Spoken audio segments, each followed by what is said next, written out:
Aus Westerstede und nun im Besitz von Rudolf Pichelmeier, Waldkraiburg.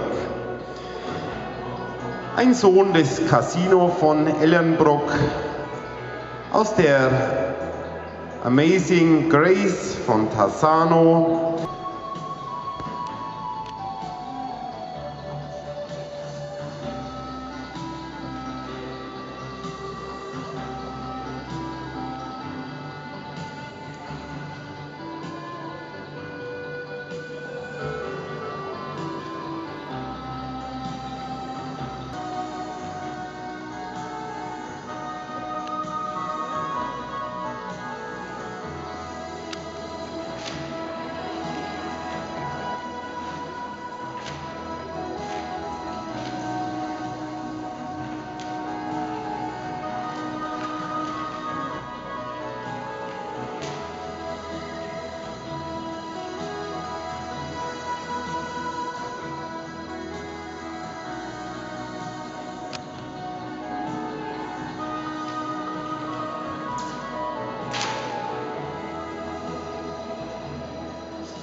Und nochmal Galopp, bitte.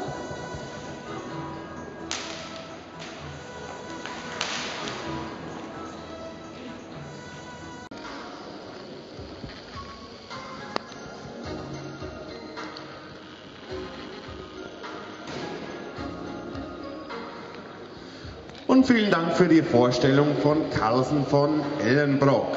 Herzlichen Dank.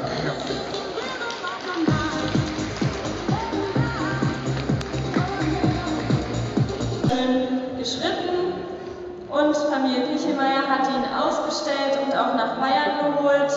Casino vom Ellenbrock, der Vater. Herzlichen Glückwunsch für diesen bewegungsstarken Mini-Shetty Hengst. Dankeschön.